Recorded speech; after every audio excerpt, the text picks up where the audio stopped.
On July 4th, in the year of our Lord 1831, I am about to take a flight above the ground and earth and into the silent sky.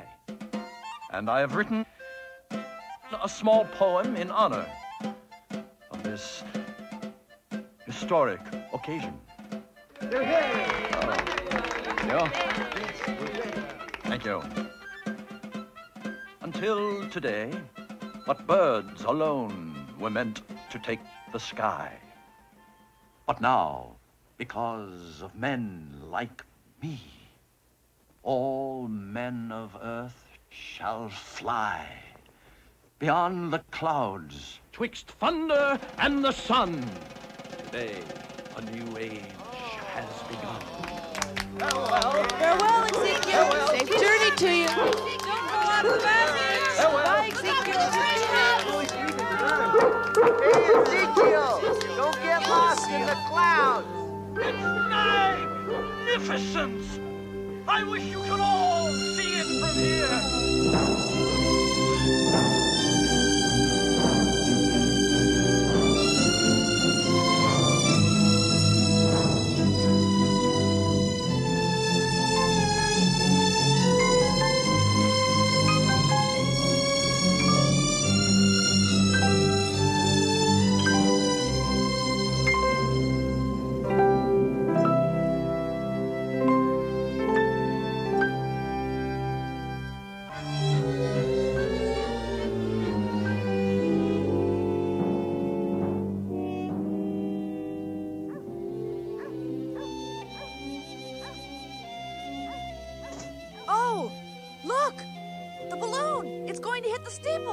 Oh, good heavens. Oh. Oh, my goodness. It's going to crash. Look out. John, brace yourself up there. Oh, I beg your pardon. Watch out. Don't be alarmed, my good man.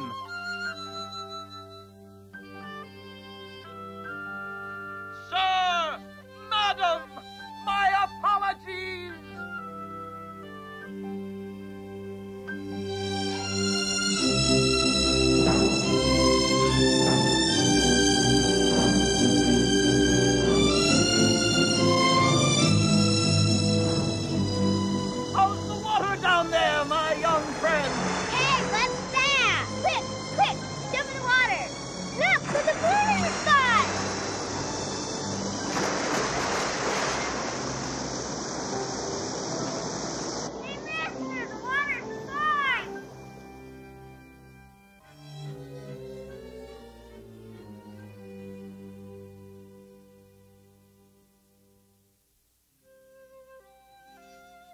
So long as men can breathe or eyes can see, so long lives this, and this is life to thee.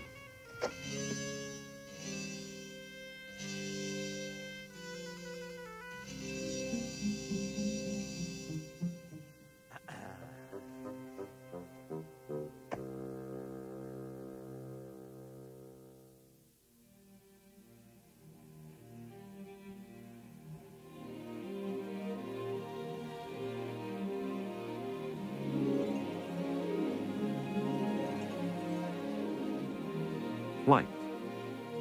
Flying. To fly. Throughout human history, we have struggled to move ever more freely about our world. Our conquest of the air began with the first balloons. These flights suddenly gave us a whole other way of seeing. It was like the opening of a new eye. From above, the world seems transformed. Beyond the close-set boundaries of settled communities lie the unbounded and unknown lands waiting to be crossed on our way to the Western Ocean. No boundaries here, but there will be many surprises down the watery highways known only to Indians and trappers.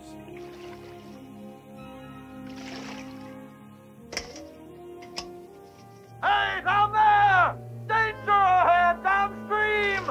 Get to shore! To shore! Whitewater, downstream! Hurry, sir! Hurry!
the balloon gives us our first vertical glimpse of the world.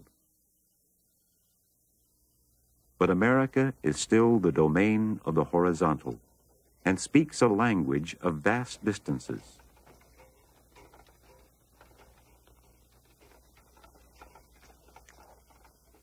To conquer that distance, we begin to think of space not as miles of forest and prairie to be crossed, but as time between places, days, hours, minutes. We ally ourselves to speed.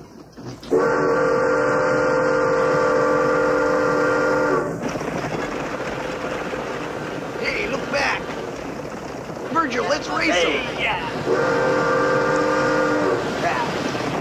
Get in! Let's go. Let's go! Get in it!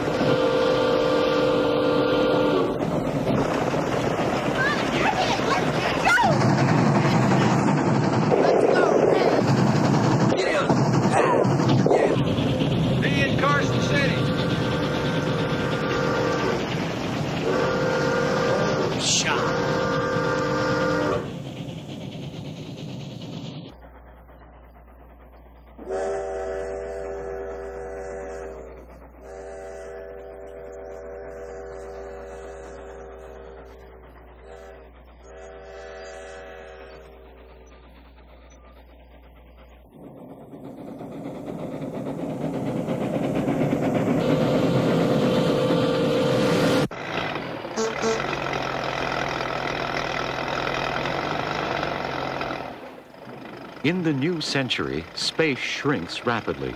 The motor car brings every place closer. It shortens the horizontal distances.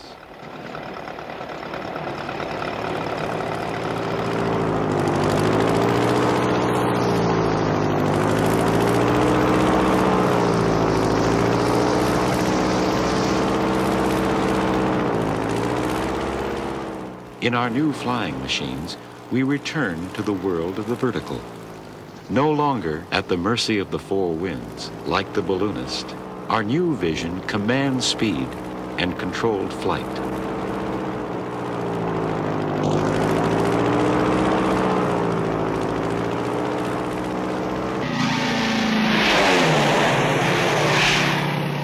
Suddenly, the Roaring Twenties and the Barnstormers are here. And now we try things the birds were too wise to try. Sure going in close. He's Boy, gonna you run never right catch into me in a thing like that.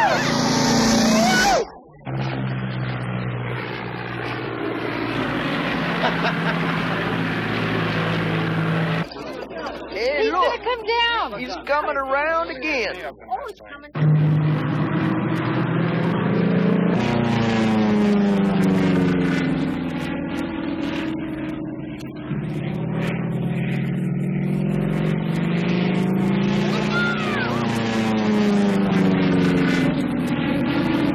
I got it. Hit it.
Barnstorming was thrills, exuberant play, the chance to shake loose from the earth for a moment.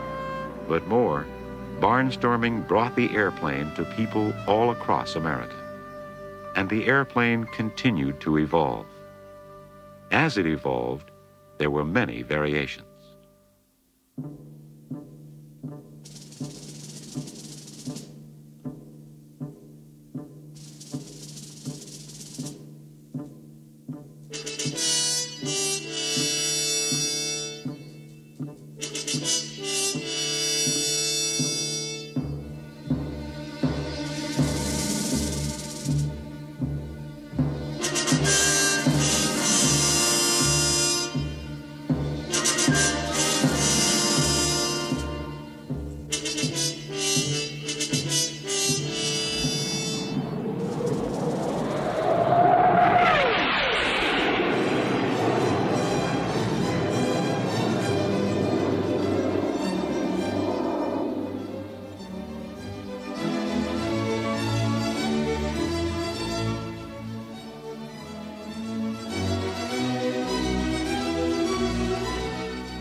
traditional community testified to human limits, and its boundaries were in the world of the horizontal.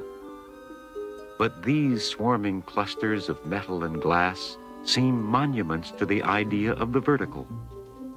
They push at the sky as if to uproot themselves and take flight. We can truly see these cities only with that other eye we opened not so long ago.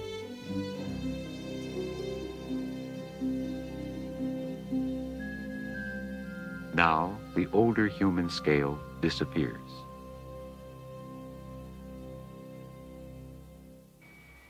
In our new way west, we will fly in a few hours over landscapes the pioneers labored months and years to cross.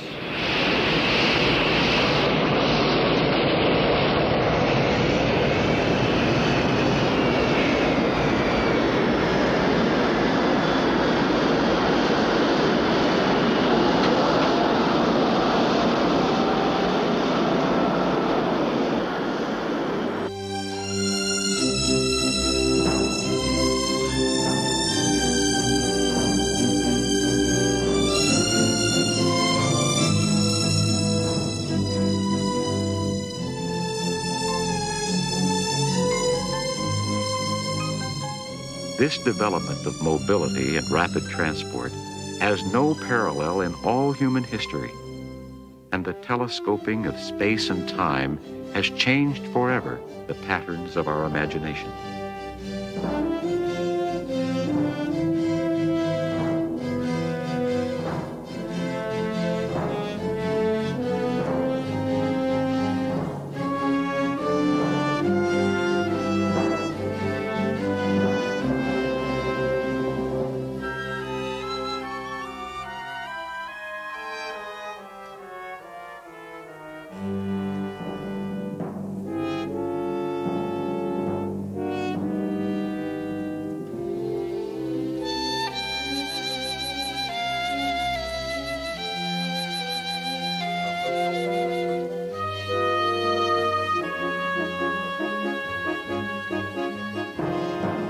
Our new vision has changed our very comprehension of our land.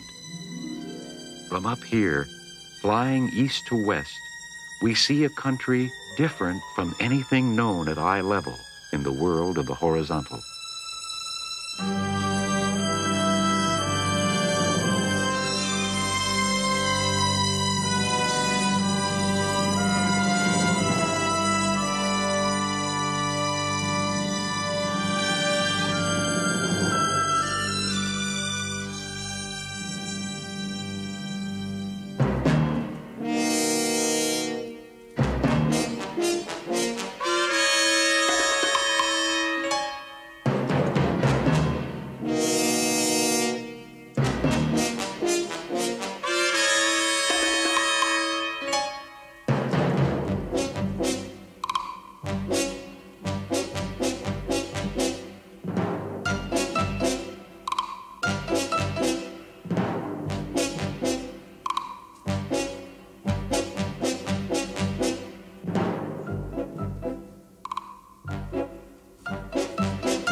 Once the shining sea of the West was limit and boundary. Now, Land's End is no longer the end of the line. As the century moves to its close, the world grows smaller, and Hawaii draws nearer all the time.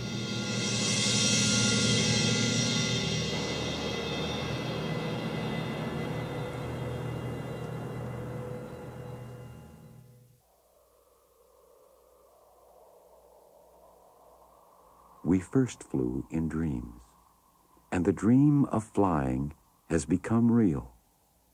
We have extended our limits and seen our world from a new angle, in a way that once would have seemed godlike.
Now we seem almost free of the old ties to the earth. But perhaps the whole revolution in human mobility, the conquest of the air, is only a prelude. We are high flyers, but there are still mysteries to which we must lift up our eyes. The heavens are still beyond us.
Our step into space is the end of one long journey and the beginning of another.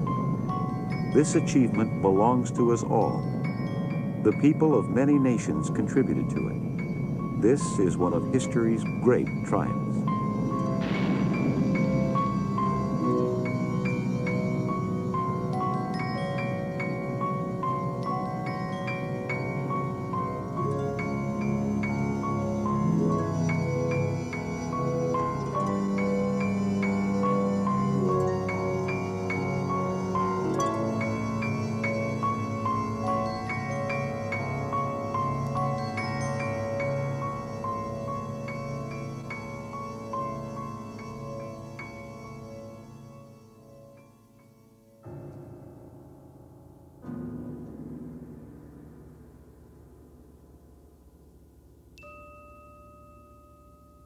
In the past, new angles of sight, new points of view, have always meant new kinds of knowledge. But what will we find out here where all human scale is finished, where Earth is no bigger than a tear, and our sun no more than a brief flicker, a firefly lost among the limitless fields of the stars?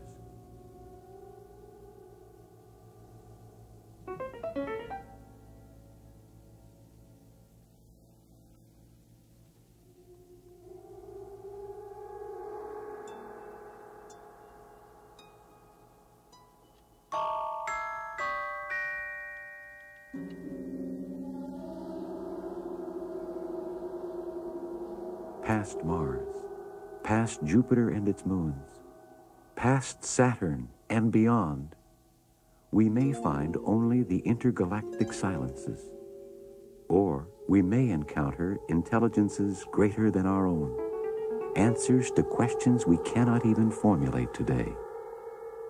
Or the pioneers, traveling or falling between fire and darkness, between freezing and burning, may sense that we live only on the narrowest of margins. Snowflakes, condensed momentarily out of the great snowstorms and firestorms of matter in space.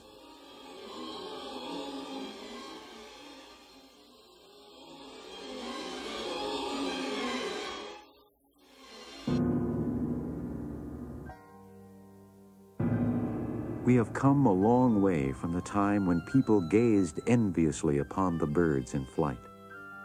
Today, we look upon our planet from afar and feel a new tenderness for the tiny and fragile Earth. For we know now that even as we walk upon the ground, we are ever in flight through the universe. And so we begin to realize that human destiny has ever been and always must be to fly.